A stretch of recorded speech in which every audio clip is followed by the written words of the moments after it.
like to then bring to order the June 3rd meeting of the Community Preservation Committee of Upton, and welcome all the guests that we have. And Lauren, thank you for setting up the meeting.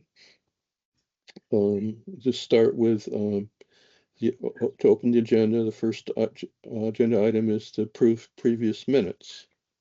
Lauren, you sent around the minutes. Yeah, I'd sent them around today and before that, I think, and they were from April 15th. You can try to pull them up. It might take a second. Did anyone have any comments on those? Nope. I don't think so. So, well, hearing that, I'd entertain a motion to accept the minutes as written for the last meeting. I'll second that. Okay. Any discussion? Okay, hearing none. Mike, aye? Rick, aye. I need to abstain because I did not see them. Okay. Chris abstained because she hasn't had a chance to review the minutes, but I think that was unanimous vote. Yeah. Majority vote of the people present. Okay, so then expenses, Lauren, are there any vouchers that you'd like to inform us about? Yeah, there's one voucher for Pratt and Mill pond quality testing from TRC for $3,000. I also sent this around earlier, but didn't hear back from enough people to approve it then. So I saved it for today. Okay. So that was for the TRC report that is being prepared for the Lakes and Ponds Committee.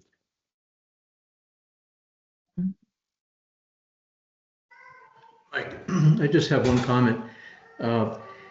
Is in these vouchers, have we seen these prior to, or at least the proposal to do this work prior to them doing it and then us receiving the invoice? Because I didn't respond, Lauren. I should have told you why. Just because I was not familiar with the work and if it had been approved by us in the first place. So I just didn't have that background. Or maybe I did and I forgot about it. Well, this project's being managed by the Lakes, Ponds, and Streams Committee. After the town meeting vote for these funds, the committee and the town manager at the time came up with a request for proposal for the study, for the Pratt and Mill Pond study, and you know, it was advertised, and the committee and town manager awarded the contract to a company called TRC, and they've been working on this for the last over a year. We have a draft report that I think should be ready by the end of June to be released to the town, and then TRC and the committee is planning on having a meeting for the town to so they can present the findings of this study to the town. I think there's still several $1,000s left in the budget, and if you've got that, so you can see the fee was $47,700. So we're we're under budget, and I think most of the work has been done by TRC, except the responding to some final comments and that final meeting. So anyway, as a member of that committee, I would recommend paying this invoice. Thank you. Do you have any more questions? Did that help? It did. Thank you. Okay. Yeah, and I'm okay with it. I just sent you an email on it, Lauren. I thought I sent it before. I didn't see it in my outbox, so, but I'm okay. Thanks. All right. So, do you want us to still do an email okaying this, or in this meeting can we approve it? I think at this point I just entertain a motion to approve paying this invoice. I make a motion to pay the balance due of $3,000 to TRC for work done. Is there a second? I'll second it. Any further discussion? Anybody? All right, I'll vote aye. Mike, aye. Brooke, aye. Brian, aye. I abstain. Chris abstains too. She hasn't had a chance to see the invoice. But that Hey, was Mike, a major. I'm on the call. Oh, hi, For some Catherine. reason, I think my daughter knocked my camera over. Okay. Damn that weird door stuff. Hello there. All right. Okay. Welcome. Welcome to the meeting. So we were just voting to pay an invoice for the Lakes and Pratt and Mill Ponds Lake Study. So I think we had a majority vote approved it. So I think we can move on from that. Okay. Next is account updates. Lauren, do we have any update from the town accountant, our balances, or are do we need to just pass on that for now? No, I had emailed him to ask for a balance sheet or to figure out how I could get that same format myself rather than just going account to account. Haven't heard back yet, but I will be reviewing all the financial stuff and checking it with his log just to make sure that everything's right on both sides by the end of the fiscal year. So at the next meeting, which should be at the end, like after the end of this fiscal year, I can do a little report of all the spending from this year. Okay, and the balances too on the Mhm. different fund accounts. Okay, thanks. Yeah, Um, so Lauren, unfortunately, I'm gonna say, my bad because the format was me. Oh.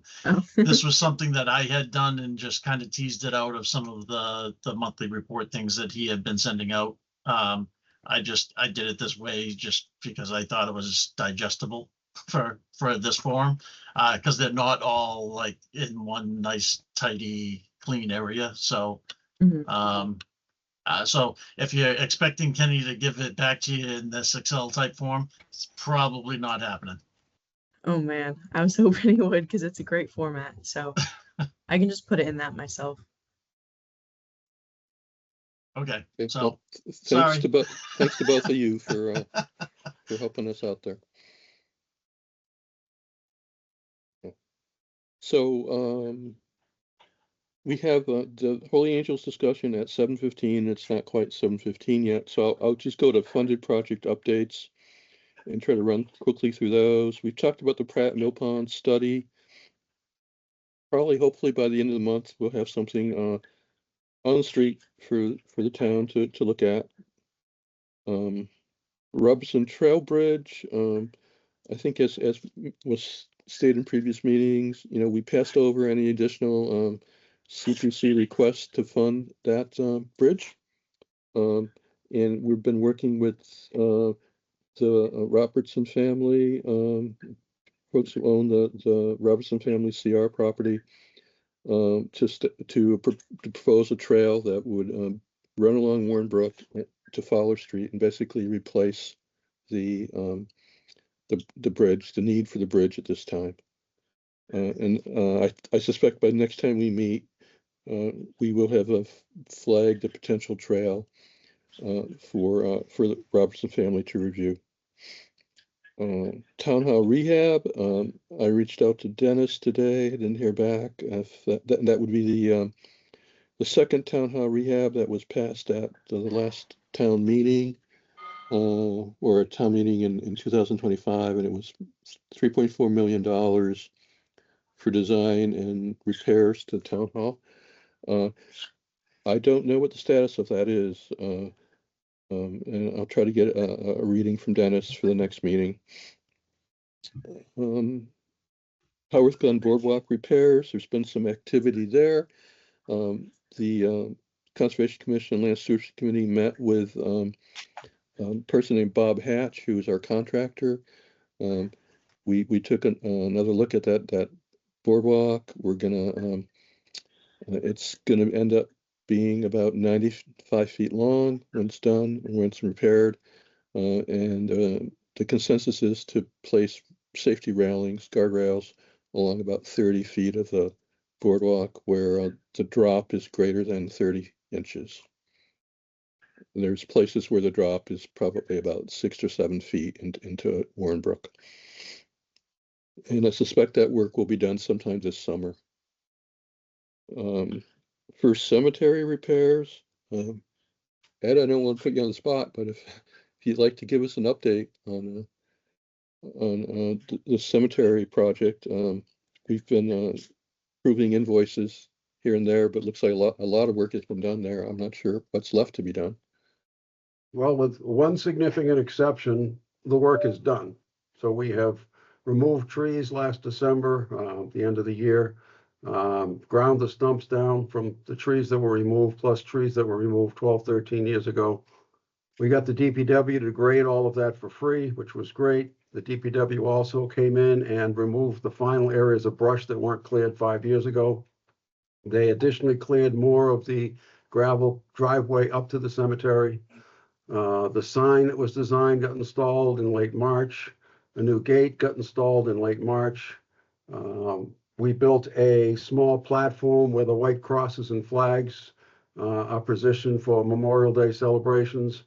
We have placed a Revolutionary War flag holder and flags at all of the Revolutionary War soldiers' graves, 23 of them in total.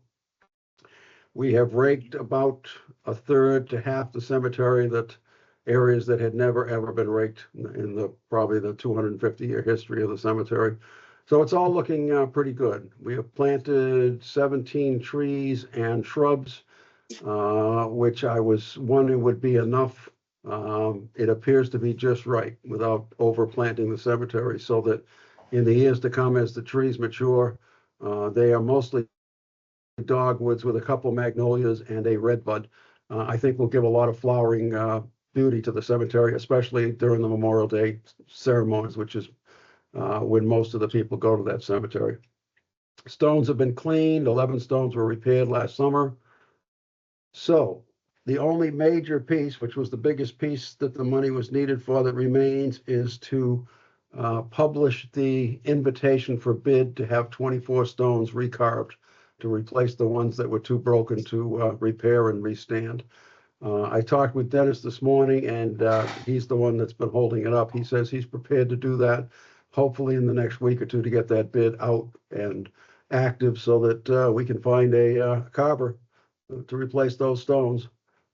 I anticipate no matter what we do, it will be at least a year before that work can be fully accomplished and the stones replaced, because there's no desire to rush any carver that we secure and impact the rest of their business doing stones for, all their other customers. So I think if we can get that out in the next couple of weeks would be great. We could potentially select a carver by mid-July, maybe late July, and get a contract in August and get the project underway. Hopefully have stones before next Memorial Day when we go in there. And as I said, that's the biggest expense out of the 125 that was approved for the project.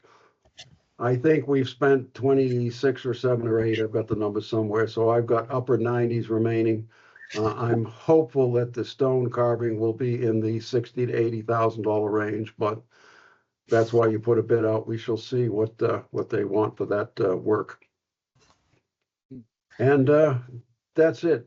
If there's money left, we may look at the walking path, but we've been unable to come up with any acceptable thinking for creating a walking path through the cemetery that won't be A, difficult to maintain, and B, won't ruin the vision of the cemetery, which is certainly what we don't want to do. It's looking pretty good right now.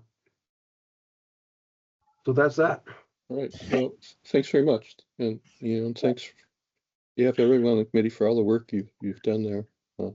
You're welcome. And I encourage anyone here that has not seen the cemetery to take a 10-minute drive over and take a look at it, because it's looking 1,000% better than I found it 5 years ago. So, yeah. Well, thank you. Okay. Last update is for the field improvement projects at MURSD.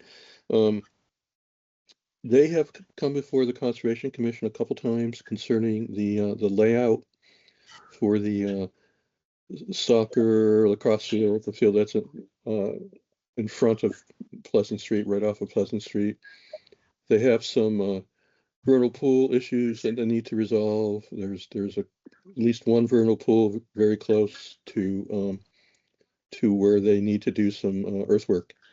They have not yet filed for permitting for the with the commission, but so they've come before us a couple times just for informal discussions, and that's all I know about that project at this point. So with that, if there's any questions about funded projects or any other comments on that. Sorry. Sorry about that. Sure. No, all set? Okay. Okay, so then we can go on to Holy Angels. It's 7:19. So I'll start off, but please jump in, folks. This kind of started a couple weeks ago when the select board had a fairly long discussion with the historical commission about Holy Angels. A lot of that discussion, at least the part that I caught, revolved around leaky roof, leaks around the bell tower, the need to do something to stabilize the structure. It was pretty clear that no funds were available to do that, so there'd have to be another town meeting appropriation. And next town meeting is in, probably will be in November. So that would result in the building basically not being stabilized, at least the roof not being stabilized through another full winter. And then after that, I had some discussions with Lori, who's an EDC member. I think Lori had discussions with Brett and with Craig. And result of that, I kind of got placed on the select board agenda last night. Kind of surprised at that, but so I went before the select board.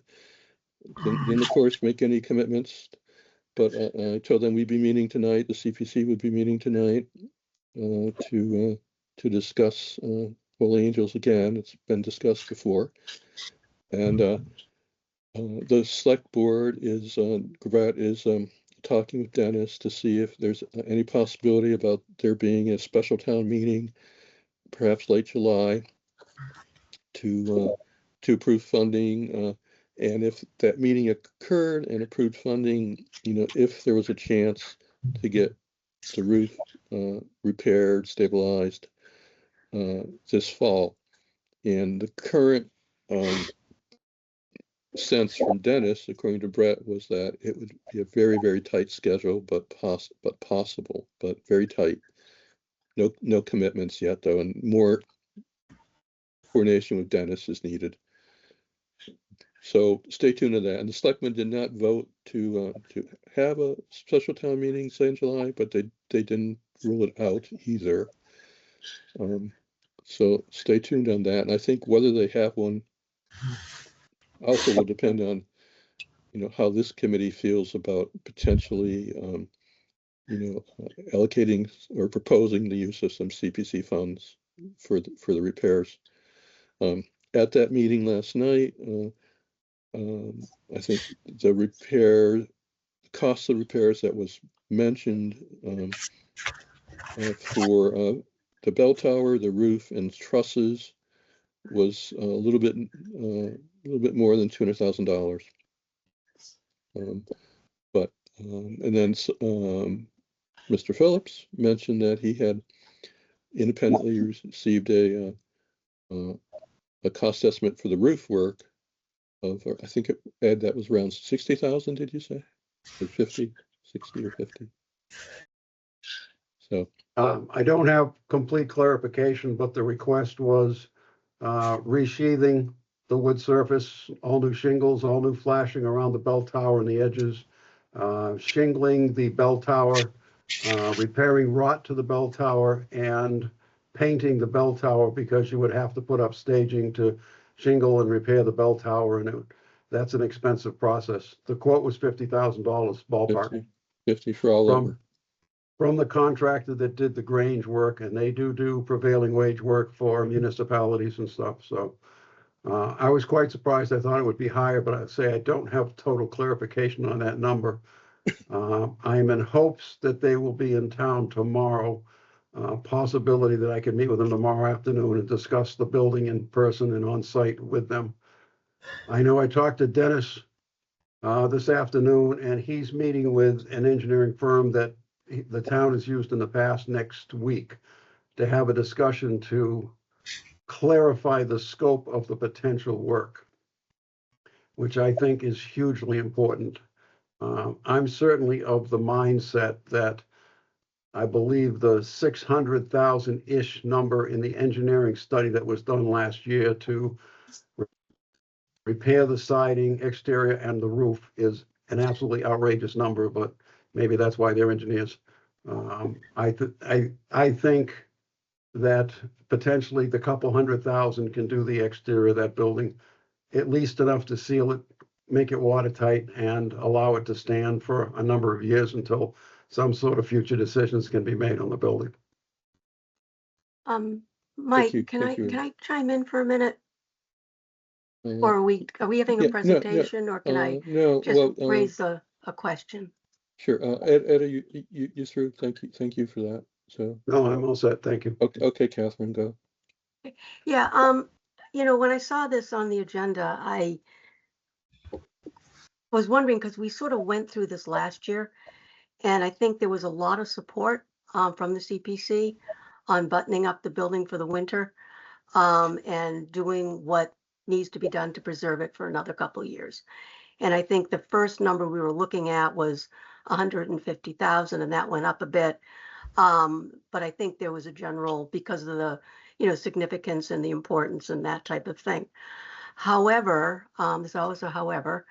I recalled that because I was really frustrated by the process that we had to go through before we even began buttoning up the window. And the things I was frantically trying to print out was documentation of where the discussion ended. And what we were told last year was that we could not button up the building for the winter. You could not issue contracts without going through, and the items were, we had to request $650,000 at that time, would be used from CPA funds for design, engineering, and project management. And the purpose would be to develop a comprehensive plan for structural stabilization, accessibility, and site layout. We'd also have to hire a owner's representative because it tripped a certain threshold. And I remember specifically asking if this would even include buttoning up the building. And the answer was no. So basically, we would have to go out to bid for these services.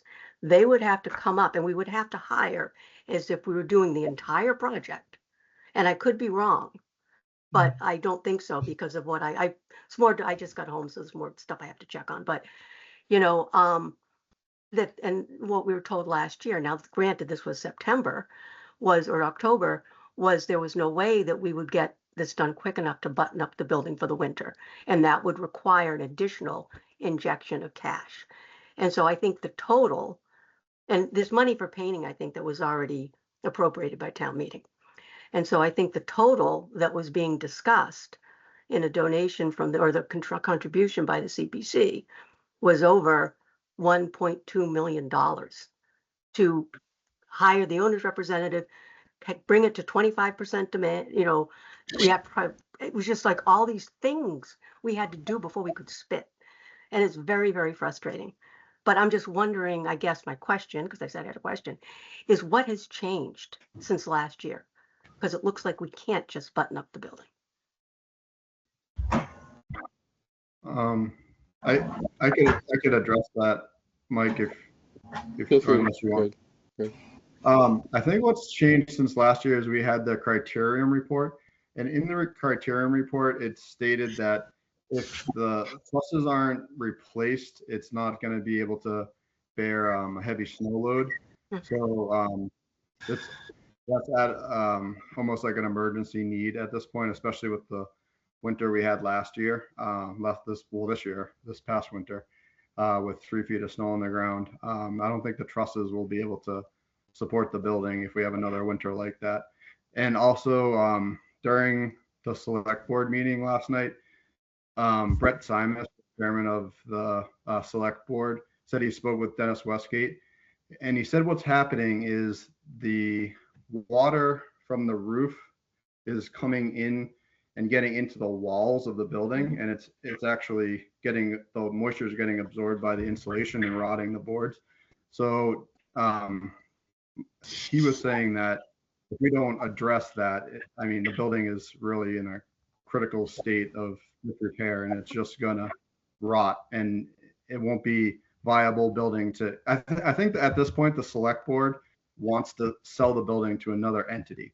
So if we don't address these emergency concerns at this point, I don't think it will even be in a state where we can pass it off to another entity, which is what the town seems to desire. The select board seems to has a desire to sell the building one way or another. So this is kind of like emergency level repair versus repairing the whole thing, which we're not going to do.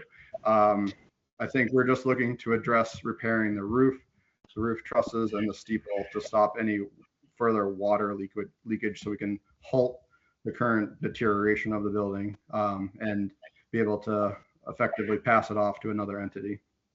Thank you, Craig. But my question was, that's what we raised last year, because, when Ed was talking and when other folks were talking, that building is going to reach a point of no return.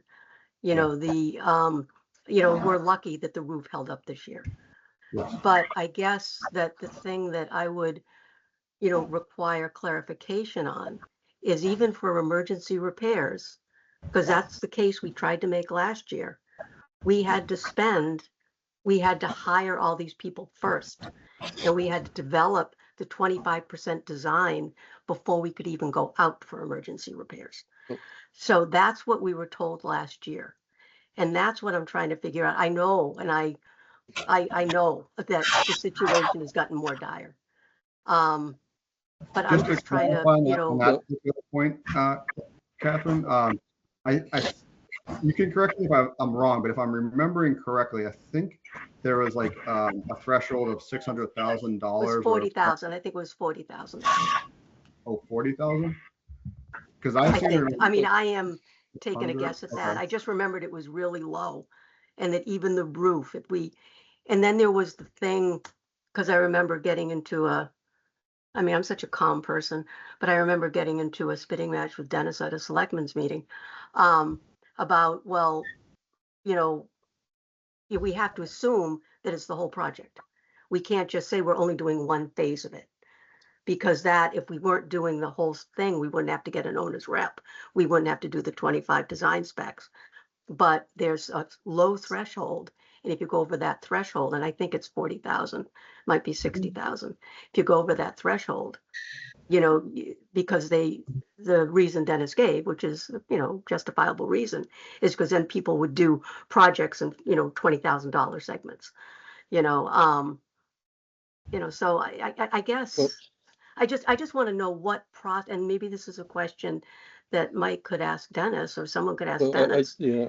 Has the process changed? I was going to say, well, first, there's, I guess, two questions. One is Dennis isn't here to, these are good questions to ask Dennis. It's possible that the analysis last year was flawed. If as you describe it, maybe that was a flawed analysis.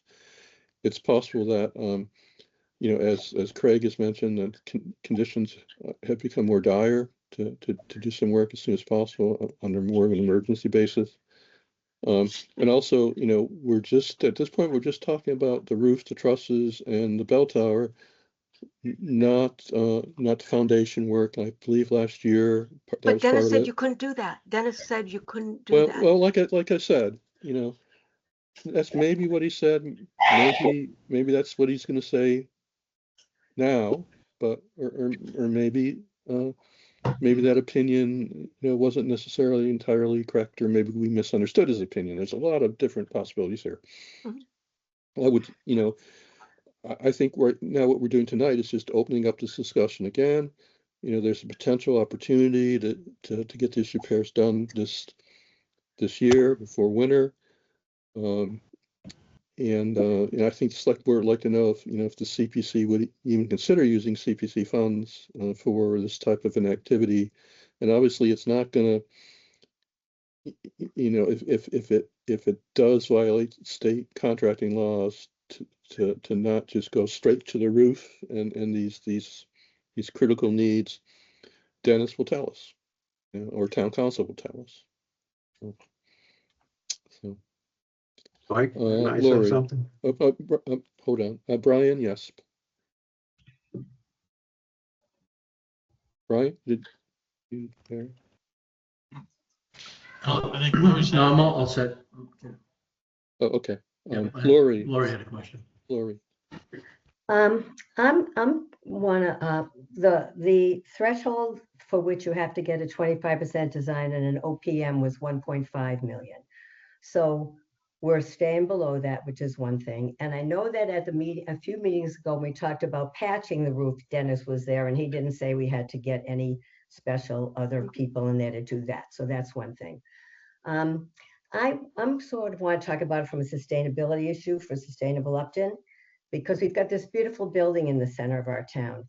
And if we couldn't possibly fix it up, I would understand if we have to take it down. But we've had so many votes in favor of keeping the church and painting the church and fixing the steeple and the west and the downtown visioning center. I think we have responsibility to do what we can. And I guess I didn't understand it as well as I do now, but that's the point of CPC. You know, to try to fix up a church or to buy a lot of open space with taxpayer money would be prohibitive, because we've got schools and we've got DPW, we've got all those things. And last year, we knew the school vote was coming and everybody was nervous about it. But here we have the wisdom in our town to have voted CPC money, so that's there. And it's because towns can't afford to restore these buildings that they do this. And we were smart and put 3% in. So we can fix the roof, we can do the bell tower, we can do other things as time goes on with that money that doesn't raise taxes on people at all. And so I think if we took it to the town and said, we can take it down for $300,000 or little by little, we can fix it up, I think it would be right to at least ask the townspeople. And because I think there was a misunderstanding some years ago that we couldn't do the roof for some reason, but we're doing the roof of Town Hall, we do the roof at somewhere at Maplewood Cemetery, a lot of roofs done throughout the state. It seems as if that is something that we could do. And if we can seal the roof, then the rest of the building, which will need to be fixed, won't get worse because it's not dripping down through the roof. So it does make sense to do that first, even though painting it would make it look great, but if the paint, we're being told by Dennis, the paint would come off if we don't seal the roof and stop the leaking. So, you know, this is what it's for. It's for historic preservation. It's for open space. It's for towns to be able to do projects like this without it having an impact on the tax rate. So I hope that we can see the wisdom of doing it and soon before it gets worse, so we can preserve this beautiful building. Sustainability is one of the values that our town has said that we care about. And I hope we can do it sooner than later, so that I think over time, we did a structural evaluation in 2019 and the building was in very good condition. And that's just sort of after we bought it. Now the structural report that was done in 2025 shows a whole different story. It's still structurally good, but there's been a lot of incursions in the building and the roof and that sort of thing. So we don't, when we get open space, we're told don't get open space unless you can take care of it. The same thing with this building, but for some reason we weren't able to take care of it. Now we have a chance to do it and to save this beautiful gem in the center of our town. There are people who want to use it that would be vibrant and wonderful and have been proving themselves for a while. So I'm not speaking about for that, but there is a use. And I just hope we can see the wisdom of this is what CPC is kind of for. So I'm hoping we can do the most we can to save this beautiful building little by little. And then it'll be in position for someone to take it off the town's hands if they want to, so that it can have a future and a life that really contributes to the town. Thank you, Lori. Does anyone else have any thoughts on this at this time? Yeah, Mike, I've got a couple of comments I'd like to make. Please. First off, the Historical Commission, Craig and I specifically requested a meeting with the Select Board. We requested it several months ago and were put off, and finally they agreed to allow a meeting to discuss buttoning up this building and keeping it dry while discussions continue. That meeting was held 2 weeks ago. Dennis Westgate, as the director of the DPW and responsible for maintenance of our public buildings, was asked to get some budgetary numbers on what it would take to do the minimal buttoning up as outlined in the engineering report that was completed last year.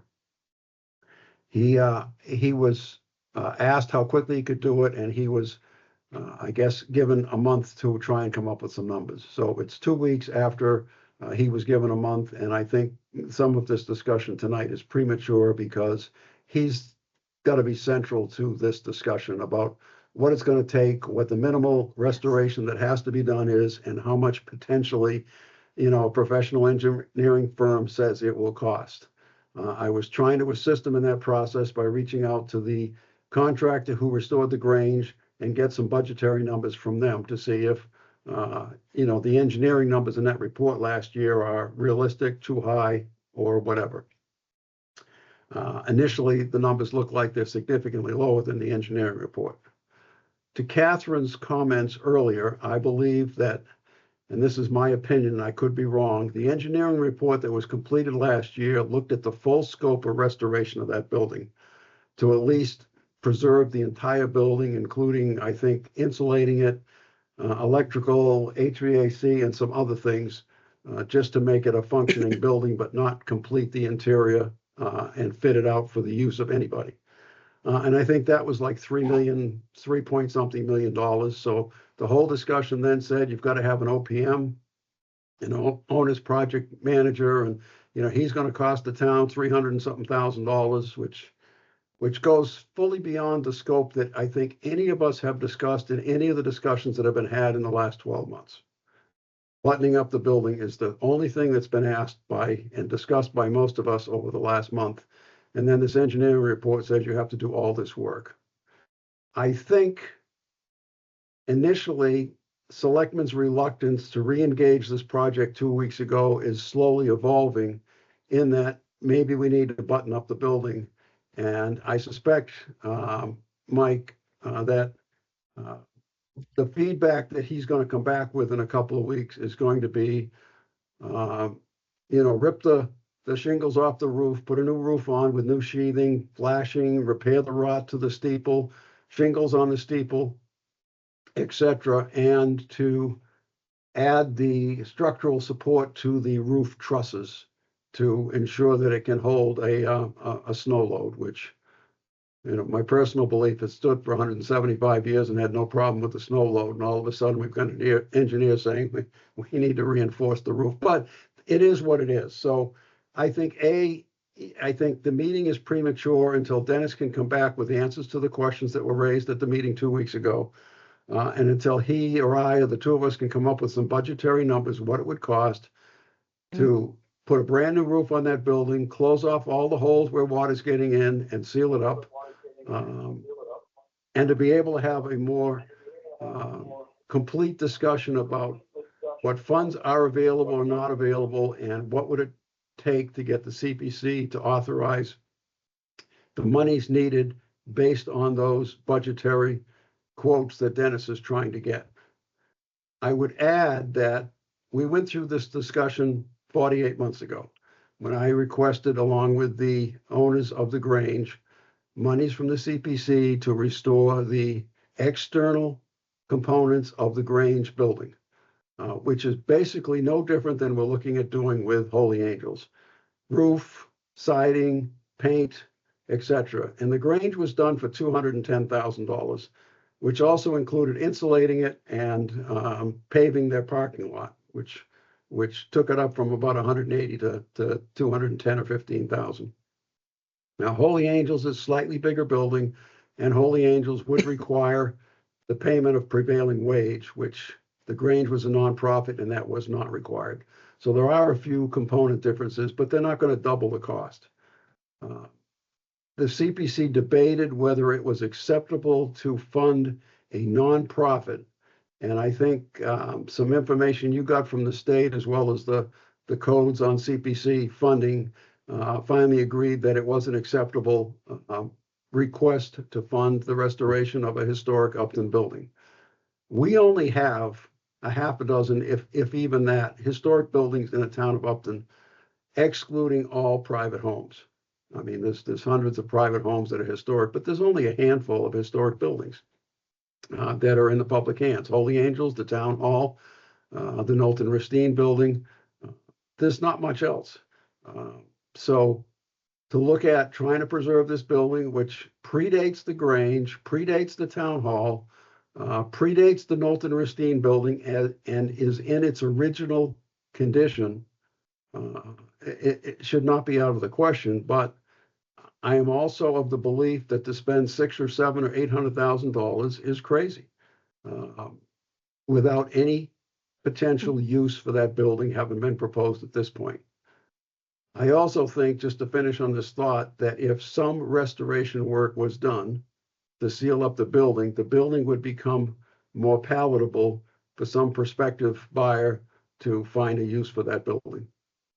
I also think that the only way the CPC should look at funding anything on this building is with the implementation of a preservation restriction, so that there was no way the money would be spent to restore it and have someone come in and buy it and change the exterior look of that building, which defeats the entire purpose of trying to save it.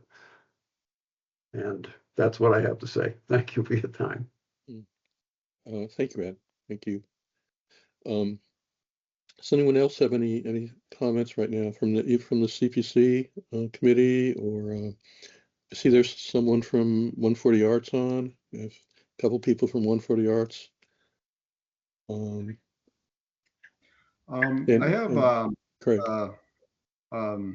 a little presentation that I could give, just to give some background to what we're talking about tonight, if that would be helpful. Let's see. Be fine with me. Anyone from the CPC have any problems with that? If not, go for it.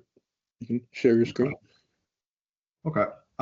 So this is, so I just have a couple screen captures here just to outline what I'm talking about.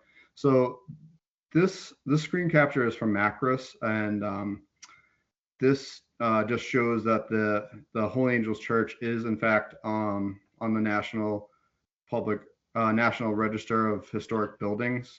So it is a valued building within our community. It's been in existence since 1848, which is before the Civil War. It has very significant architectural styles, which is Greek Revival, which is noted in the Criterion report as being quite rare as a type of architecture. There's some further slides within the Macris where it states the importance of this building. And this is an old photograph of the building when it used to have the previous bell tower. So the building was constructed in 1848 as our first Unitarian Society of Upton, and it was built during a period of religious division that led to the construction of the two Greek Revival churches that are opposite each other on the town common. So architecturally, it remains notable, as I had mentioned, as a Greek Revival ecclesiastical design, which is kind of rare. It features a classical temple form in the top, which you can see, like there's that triangular form, which is a distinctive visual element in the center of our town. So in 1874, the building was acquired by the Roman Catholic Diocese, and then it became the Holy Angels Church name as we know it today. And this reflected at that point in time Upton's Catholic population growing in our town in the late 19th century. So from then, the Holy Angels grew from a mission church into a full parish and served as a center of worship for more than 130 years, which is a long time. So following the 2011 merger of the Holy Angels Church with the St. Michael's Parish in Mendon, they formed the St. Gabriel's Parish, which we know of today on the Upton-Mendon line. And this serves as the relocated church, and what we have left, as we know, is our vacated church property. So the property, as we know, was purchased by the town in 2017. And since then, the town has explored preservation and redevelopment options. Community planning efforts included the Upton Center visioning process, which most of us probably engaged in, and numerous town votes, I'd say about 7 in total, in favor of preserving the building. And it's been consistently identified as a valued historic resource, and there's been a lot of expressed interest in preserving the building to maintain Upton's character and identity. So today it survives, as Ed was kind of mentioning, as one of our rare surviving, very historical Greek revival churches, and it reflects the identity of Upton as a religious, cultural, and civic center. So I just wanted to give you that brief history.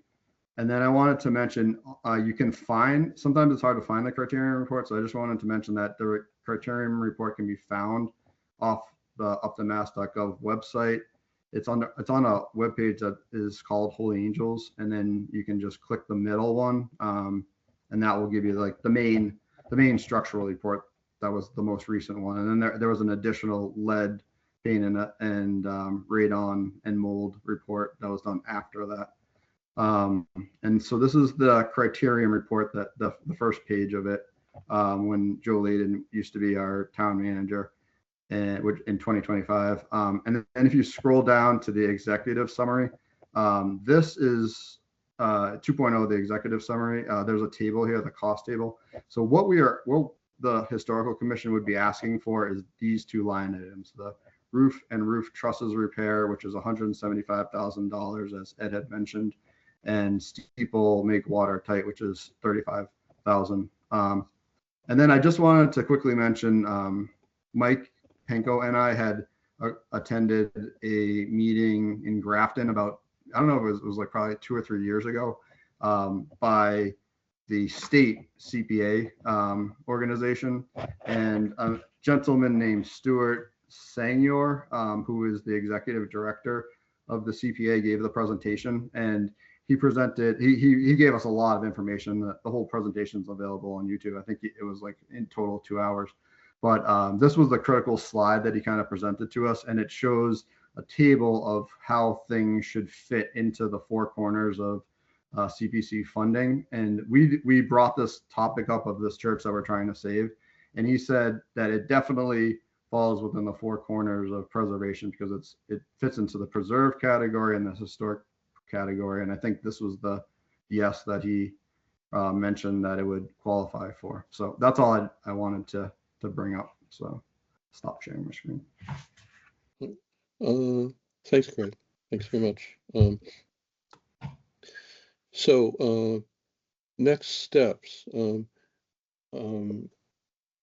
I think Ed was kind of right that this is a little bit premature, but this committee meets once a month, and our next meeting is, I'm checking right, I believe it's going to be July 1st, Wednesday, July 1st. So I think we'll know a lot more by then, whether or not, what the cost is, whether this can be done without a whole lot of additional bureaucratic complications concerning an owner representative and all that. And what I would suggest is, once you get a cost estimate, is if the historical commission could, and we can help you with this, is prepare an application for CPC funding. If the select board at the same time decides to go for a special town meeting in later July. If they don't, this isn't quite as urgent, but you could certainly still have this this request in for the November town meeting. Worst case would be the November town meeting. I don't know, anyone from the CPC have any other comments on this at this Yeah, point? Catherine, yeah. Yeah, and just a quick, believe it or not, a quick comment first. Ed, I agree with everything you said in your summation. And I do want to, let folks know in general that last year when this came before the CPC, when we were talking, I think it was, over $350,000, there was support from the members of the CPC to button up the building for the winter. So I just wanted to reaffirm that to you, that last year is an indication of what will happen this year. There is general support. And lastly, I know I came on kind of strong there. I do support CPC funding for this project.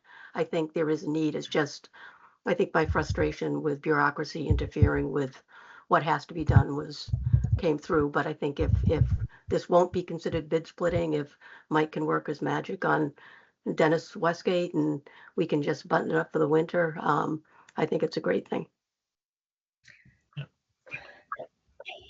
Thank you. Could I say one thing, even though I'm not on CPC, Yes. just quickly, or no? No, please do, Laura. I'm so happy to hear you say that, Catherine, because last year I remember you folks were supportive of it when it was about $250 or $350. And then we had to do those other things, which I don't think we have to do in this case. And then we couldn't even really get the building buttoned up and it got to be high. And then the roof of the town hall, suddenly that information came and the override for the schools came and we sort of said, let's step back. This isn't the time, But now that those things have passed, and even the W is going to be able to be done, and we realize that it can be done without impact to the taxpayer, and we can do it in small increments. And I'm happy to think that, you grew up in this town, so you've been looking at that building your whole life, right? So it would be great if we could all work together to save it. Thank you. Thank you. I Mike. certainly agree. Brian,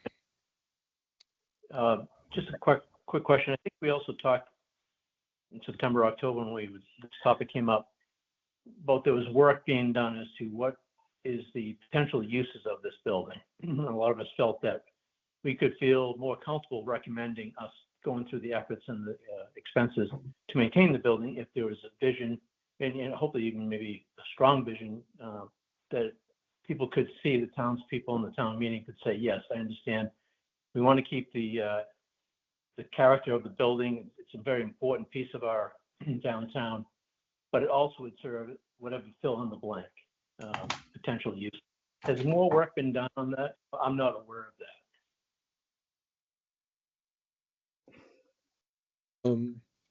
Well, I don't want to put anyone, I know there's some folks from 140 Arts on the line. I could say maybe they want to chip in, but 140 Arts, a year later is a more mature organization, and they've been doing some good things in town. I think they've really got some good team or various teams and their subcommittees working. There's certainly, one potential for reuse would be 140 Arts. And then, there probably are others. And I think I agree with what Ed said. I believe Ed said at one point was, whoever was to reuse this building, it'll be a lot more attractive, in terms of like a request for proposals, or, if it's got if it's buttoned up, at least the roof isn't leaking and the bell tower isn't leaking, it'll be a more attractive project for someone to undertake. So, Matthew, here you've got your hand up. Would you like? Hi. And you're from 140 Arts. Would you like to say something? You had mentioned 140 Arts, and I just wanted to pop on and say hi. I'm just kind of like watching and observing from the back. Thank you all for taking time in your meetings to talk about this. This is I haven't been in town for very long, but this is something that is 5 minutes from my house, so it's pretty important. But yeah, 140 Arts is here, and we want to support whatever we can. We're trying to stabilize our position with the select board to figure out kind of how best we can work with them. But until that happens, we're happy to support everything that the historical commission and the CPC is doing to help make sure this building doesn't fall down on us before we can use it. And we're currently working on a long-term plan, like a master plan to use the space and show you what we can do with the space once it's up and running, and how it will really kind of add to kind of the quality of life here in Upton. Thank you, Matthew. I think I'd add to there are models elsewhere in the state where old churches like this have been reused by cultural groups. And very we're working successfully. with 19 Carter. 19 Carter is is kind of our muse, if you will. They're the ones that kind of started this whole kind of journey for myself and Craig. So. And 19 Carter, if I remember, that's a repurposed church. Is it Lancaster? Is that right? Berlin. Berlin. If you ever get a chance to run up there and see it, it's not that far, and it's definitely worth the trip. They've got lots of stuff going on. I have a question. Is it ever possible, just in the interest of time, in that we're trying to get this done before wintertime, if that's possible, could it ever happen that a vote could be taken in such a way that if the numbers didn't pan out at the end, we could set a certain amount, and then if it exceeded that, we could either change it, or if it was less than that, we could take some away, so that we're efficient about the time and don't lose the opportunity to do this work because of vacations or waiting a whole month for a meeting type of thing. Is that possible? It can be done in some kind of way like that? Well, the CPC traditionally has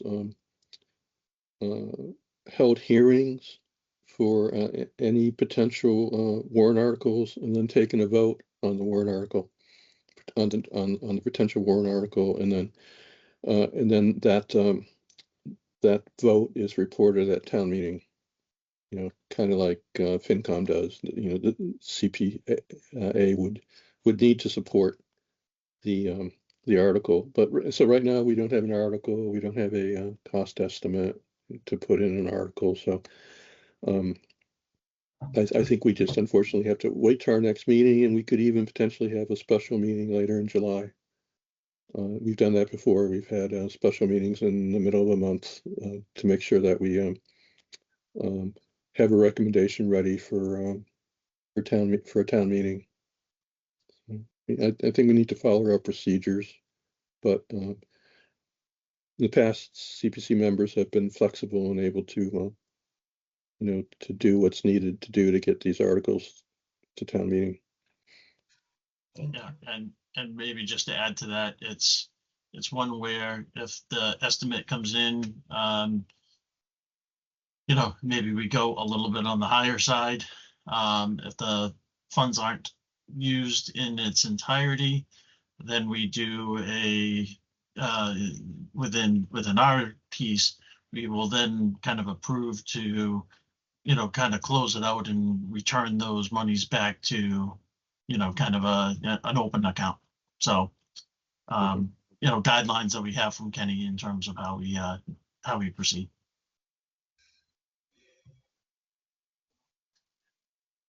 Okay.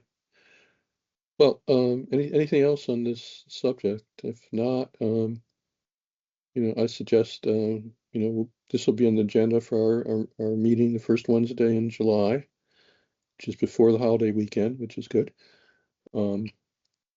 And then hopefully know a lot more. And I suspect the select board may be talking about this project during one or more of their future June meetings. So we should all just keep abreast of what's happening. And I thank everyone who's participated tonight, the Historical Commission, One for the Arts, and the public. Personally, I support doing whatever we can to stabilize this building and give it the best chance we can going forward in time. Okay, well, Agreed. thank you all. Okay, so rest of the agenda. One thing, Brittany Bessler has resigned. I think most of you probably know that. She was elected to the FinCom at the last town election. So and I believe there's some bylaw regulations or rules that a member of the FinCon can't serve on another board like the CPC. So unfortunately, Brittany has resigned. So we're now down to 7 members. And I guess we need to reach out to the Housing Authority to see if they could appoint someone to the CPC, because Brittany was representing the Housing Authority. See, unanticipated topics. Anything? Is Brittany still doing Housing Authority? I don't know. I suspect No, maybe she she's. She- Yeah. Well, I didn't know if that was a conflict of interest in that sense, right? But okay. Yeah, all I'm aware is that she resigned from this committee. Perhaps she resigned from that one too. I just don't know. I don't know. Lauren, do you know? Lauren? No, I don't. But I can I reach out to the understand that she Housing resigned, Authority. yeah. Okay. So yeah, Lauren, if you could maybe reach out to the Housing Authority and let them know we're looking for a member to join this committee. I can also reach out to John Kehoe and see. Well, actually, no, sorry. We already decided that since he resigned from Historical, he's not on CPC anymore. Right? Yeah, That's how that works. That seems to be what our 2 Historical Commission members have indicated tonight. And I early in the meeting, maybe even before the meeting, I suggested they find someone else to either a member of the Historical Commission or someone from the public who they'd like to represent the Historical Commission on this committee. It'd be great if you could do that before for our next meeting in July. Yeah, I'll follow I'll up add that with to the both those. historical. Thanks. Okay, well, any other unanticipated topics? So Mike, hold on, just kind of circling back on that one. So you said you're down to 7, but aren't we, is it 7 or are we actually down to 6 then? With 'Cause Brian, didn't we we're have- down to, if Brian is off, we're down to 6, I believe. I thought, so I thought we had 1 open seat and then we had the 2 others that dropped, Okay. being Brittany and was John from Historical, right? Right. So I think everyone is here who is on, and so John's not here, so it's Chris Scott, me, that's 2, you and Catherine, that's 4, Chris and Brian, that's 6. Yeah. So I think we have 6 members right now. Okay. Assuming Brian's has dropped off and Brittany has resigned.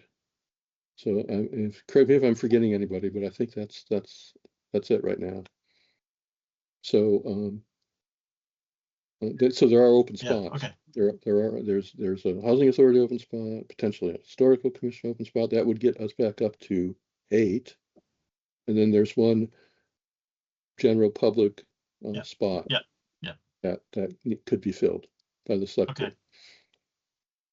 Yeah, I Mike, guess, if we had so- 2 people from the historical commission join, would that fix the problem? Because I was wondering if maybe Russ would join again, and if I joined, then you'd have more people. You could have 1 from Historical join, and then have somebody like I said, the selectmen have a kind of an at-large appointment that's open right now. So anyone can apply for that, including a member of the Historical Commission, I suppose. They'd have Oh, to, and also the Historical Society, or? historical, sure. I mean, a Well, member of the Historical God, I think Society. you're on the call. I don't know if that's something you'd want to take into consideration or. Who were you referring to? Scott Garland, I thought he was on the Scott call. Garland. Much. Okay. Yeah.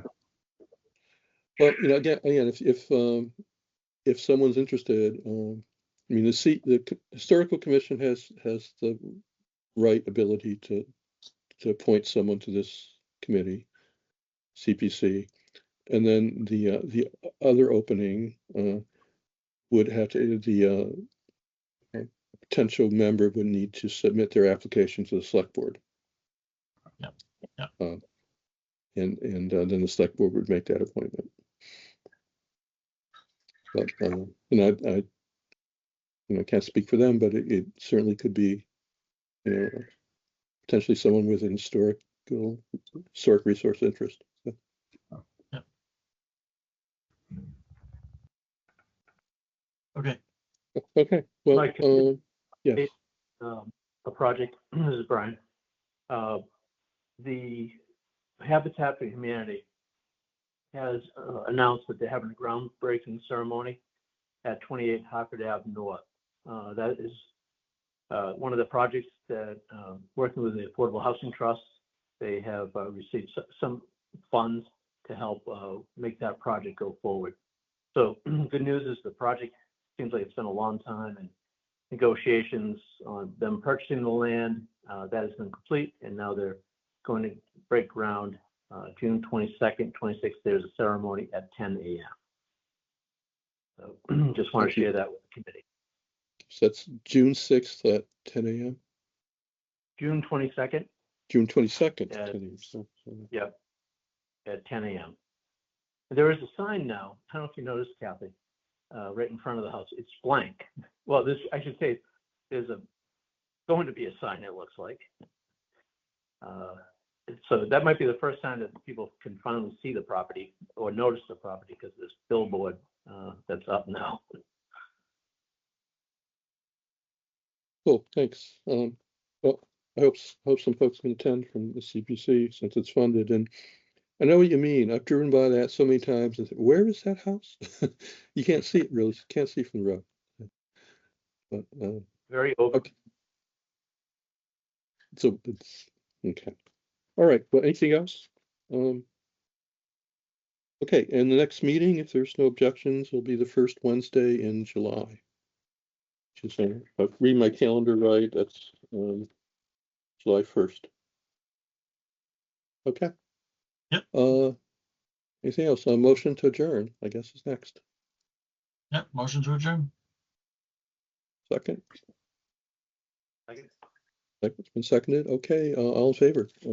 Mike, aye. Frank, aye. Aye. Brian. Chris, Yeah. aye. So. Right. I haven't heard from Chris Scott, but I think she's okay with that too. All right. Good night, everybody. Thank you.